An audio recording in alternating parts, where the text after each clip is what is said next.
तो ये जटिला को अपने सतीत्व का बड़ा अहम था, बड़ा अभिमान था कि ब्रज में मुझसे बड़ी कोई सती नहीं है।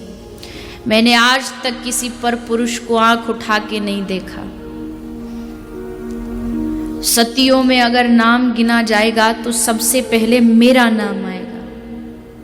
और अपने सतीत्व का अभिमान था वो तो चलो ठीक है, किंतु राधा को पूरे ब्रज में बदनाम करती हुई घूमती थी कि ये राधा देखो रात्रि को रास करती है, रात भर हमेशा जब देखो कुंजों में अपनी सखियों के साथ पाई जाती है, कृष्ण के पास न मर्यादा है न कोई इसको कोई भान है।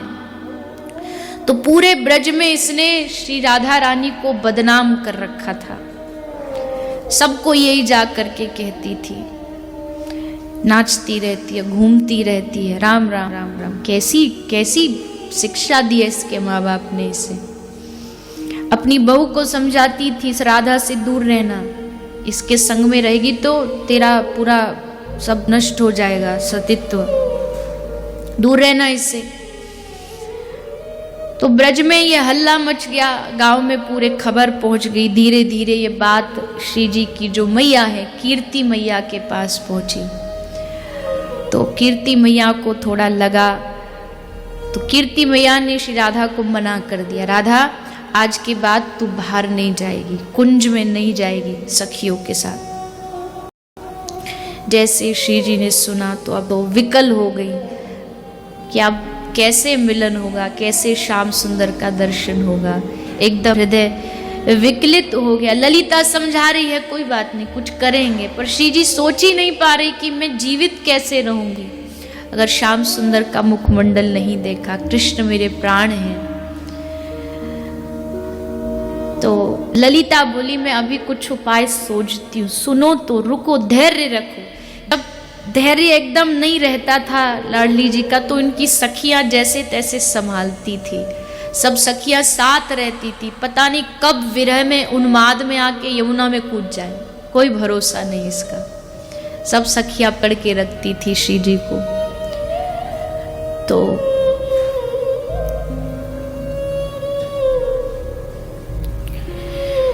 ललिता जाती है कृष्ण के पास और कृष्ण को कहती है कि हे श्याम सुंदर, आज के बाद आपसे स्वामिनी नहीं मिलेंगी।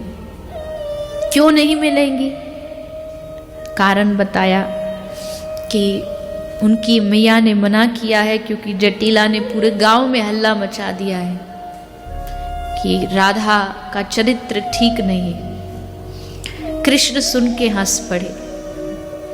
अरे जिनके नख चंद्र की छटा से लक्ष्मी और सावित्री प्रकट होती है, जिनका सतीत्व में उदाहरण दिया जाता है, ये जटिला उस राधा की होड़ करेगी?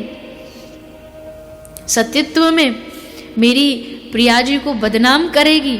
अब देखो लीला, अपनी स्वामिनी की बदनामी कैसे ठाकुर सहन करते। आज श्याम सुंदर घर आए और घर आते जैसे महल में प्रवेश किया, क्या हुआ, प्रवेश करते करते मूर्छित होके बेहोश गिर पड़े। नंद महल में हल्ला मच गया, अरे कन्हैया गिर गया, कन्हैया को क्या हो गया, मूर्छित हो गया। सबने पकड़ा, सैया पर लेटाया। मैया घबरा गई, अरे मेरे लाल को काहे हो। नाड़ी पकड़ी, देखा नाड़ी नबज सब बंद है। पूरे ब्रज में ढिंडोरा पिटा, वैद्यों को जल्दी बुलाओ। सारे वैद्य आने लगे। 2 दिन बीत गए पर कन्हैया मूर्छित पड़े रहे। तब अचानक द्वार पर बाबा आए, जटाधारी, लंबी लंबी जटाएं, दाढ़ी, भस्म लगाए हुए। भिक्षाम देही। मैया रोती रोती बाहर आई कि कोई द्वार पर बाबा जी आयो है। मैया रोती रोती बाहर आई, बाबा कहाँ ले गो? बाबा ने पूछी, मैया रो क्यों रही है? मैं रोते हुए लोगन के घर ते भिक्षा नहीं ले, पहले बता क्यों दुखी है? बोले बाबा हमारो लाला 2 दिन ते मूर्छित पड़ो है, कहा करूं मैं, कोई वैद्य कोई दवाई काम नहीं आ रही। बाबा जी आपको कछु आतो तो बता दो। मैया तू घबरा मत, ला अपने लाला को लेके आ, मैं कछु विधि सिद्धि जानू, कुछ विधि ऐसी करूंगा कि कोई ना कोई हल निकल आएगा। तो बाबा जी आए, बाबा जी सामने बैठ के श्याम सुंदर सैया पर मूर्छित पड़े हैं। तो बाबा जी ने हाथ पकड़ी, आंख बंद करी, कछु मन मन में मंत्र बोलो और बोलो मैया, आकाश की ओर देख के बोले मैया समाधान मिल गयो। मैया बोली बाबा जी कहाँ समाधान है? बोले समाधान यह है कि या ब्रज में, या ब्रज की जो सबसे बड़ी सती महिला हो, जो सबसे बड़ी सती हो, वाकू बुलाओ। और वाकू एक घड़ा में जल भरनो है, जा घड़ा में छेद होएगो, वहां में जल भर के अपने माथे पे रख के यमुना पार करनी, यमुना के ऊपर चलनो है और पानी की एक बूंद ना गिरनी चाहिए वहां घड़ाते। और ये वही स्त्री कर सके जो सबसे बड़ी सती होगी। सतीत्व में बड़ा प्रताप होता है, इसलिए ये प्रताप ही उसको यमुना पार कराएगा बिना एक भी बूंद गिराए। ऐसी सती को बुला। अब तो नंद बाबा ने पूरे ब्रज में हल्ला ढिढोरा पिटवा दिया, हर गांव में हल्ला मचा, भैया इस ब्रज की सबसे बड़ी सती को बुलाया गया है, उपहार भी मिलेगा। अगर किसी को लगता है कि हाँ उसने जीवन में सतीत्व निभाया है तो चलो नंद महल चलो। अब सारी महिला जो सोचती थी वो आ गई और उस मटका को सर पर रख के यमुना जी के ऊपर चलने का प्रयास करने लगी, यमुना पार करने का, पर कोई नहीं कर पाई। अब मैया बड़ी रो रही हैं, बड़ी परेशान है। जब सब चीजें असफल हो गई तब एक गोपी बोली, अरे अरे सुनो, हमने सुना है बरसाने में एक सिद्ध सती रहती है जटिला, वो कहती है मैं बड़ी सिद्ध हूं, उसको बुलाओ। तो दूत भेजे गए जटिला के लिए। अब दूत आए तो कहा जटिला को कि माता जी आपको बुलाया गया। क्यों? बोले हमने सुना है कि आप बड़ी सिद्ध हैं, सती हैं। तो एकदम तुनक गई, हाँ हाँ मैं तो ब्रज की सबसे बड़ी सती हूँ, मजाल है आज तक किसी पर पुरुष को नजर उठा के भी देखा हो। और देखो बहू की ओर देख के करी, देख क्या होता है सतीत्व का महत्व, देखो कितने सम्मान के साथ हमें बुलाया जा रहा है, सती महिला का इतना सम्मान होता है, तू भी कुछ सीख ले। बहू कहती हाँ जी सीखूंगी, आप जाइए। तो चल पड़ी एकदम रोश में आकर के यमुना जी पे, सब खड़े हैं। अब जटिला जी चलेंगी, जटिला जी यमुना जी पार करेंगी घड़ा रख के। जटिला जी ने घड़ा रखा, यमुना जी में जैसे कहीं तुरंत डूब गए, सारा सतीत्व धरा रह गया। अब बहू देख रही, हाँ जी बोलिए क्या सीखे आपसे। अब तो शर्म के मारे नीचे सब हंसने लगे जोर जोर से जटिला के ऊपर, तू बड़ी डींगे हाँकती थी, हम बड़ी सती हैं, आज क्या हुआ।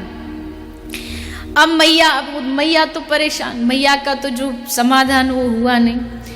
तभी बाबा ने जमीन पर कुछ आड़ी टेढ़ी रेखाएं खींची, कुछ गिनती करने लगे क्या हो रहा है। तो बाबा ने कहा कि जिस तरह मैं अपनी गणना से देख रहा हूं, अभी तक तो ब्रज की सबसे बड़ी सती यहां आई नहीं है, उसको तुमने बुलाया ही नहीं। यशोदा मैया बोली बताओ ना महाराज, आप किसकी बात कर रहे हो। महाराज बोले मुझे दिख रही है, बरसाने में बैठी है। अच्छा एक बात, ये बाबा जी कौन है मालूम है? राधा कृष्ण की लीला में सबसे पहले सहयोग देने कौन बाबा आता है? स्वयं श्री शंभो भोलेनाथ ही ये सब लीला का आनंद लेते, सबका रस लेते हैं। तो आज वही बाबा जी बन के आए, ये सब ड्रामा उनका ही चल रहा है। ठाकुर जी ने इनको ही अपॉइंट किया है इस काम के लिए। तो गिन रहे, अच्छा बरसाने में बैठी मुझे दिखाई दे रही है, एक महल में सर लगा करके खंबे से बैठी बैठी याद कर रही है, उसको बुलाया जाए। क्या नाम है बाबा उसका? बोले वो है ना बरसाने की राधा, उसको बुलाओ। अब तो सब दौड़े बरसाने की ओर, चलो चलो राधा को लेकर के आओ। सब भागे हैं, लेकर के श्री जी को अपने साथ लेकर के आए हैं। चल राधा, नंदगांव तुझे बुलाया गया है। जैसे सुना श्री जी ने एकदम आनंदित हो गई। अभी ये बैठी बैठी रुदन कर रही थी कि हमारा बाहर निकलना बंद हो जाएगा, कैसे दर्शन करूंगी, यहाँ बुलावा आया है। श्याम सुंदर की लीला देखो, बुलावा भिजवा दिया। बैलगाड़ी में बिठा के श्री जी को नंद महल लाया गया। सामने श्याम सुंदर मूर्छित पड़े हैं। तभी श्री जी ने कलश अपने मस्तक पर रखा और उस छेद हुए कलश में श्री यमुना जी पर चलते हुए एक बूंद नीचे ना गिरी और श्री जी ने पूरी यमुना को पार कर दिया। सब जगह जय जय घोष होने लगी, राधा रानी की जय हो, सती शिरोमणि की जय हो। सब जय जयकार करने लगे और जिनके मुंह जटिला ने खुलवाए थे कि ये बड़ी अमर्यादित है, सबके मुंह बंद हो गए। सिद्ध हो गया कि ब्रज की सबसे बड़ी कोई सती है तो वो हमारी श्री राधा रानी है। स्वयं श्री बाबा ने उस सती यानी श्री राधा रानी के चरणों के नीचे की रज थोड़ी ली और श्याम सुंदर के मस्तक पर लगाई। बोले प्रभु नाटक खत्म करो, हो गया। मस्तक पर रज लगाई श्री जी के चरण की। ठाकुर जी एकदम जमाई लेते हुए खड़े हो गए, मानो नींद से खड़े हुए। मैया आनंदित हो गई, वाह बलिहारी लाली की, तेने आज हमारे लाल की जान बचा दी।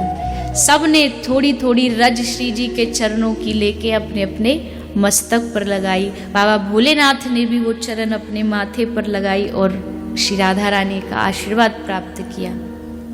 ऐसा अद्भुत सतीत्व है श्री राधा रानी का। श्याम सुंदर ने आज ये सब लीला की है ताकि हमारी स्वामिनी पुनः हमसे मिलन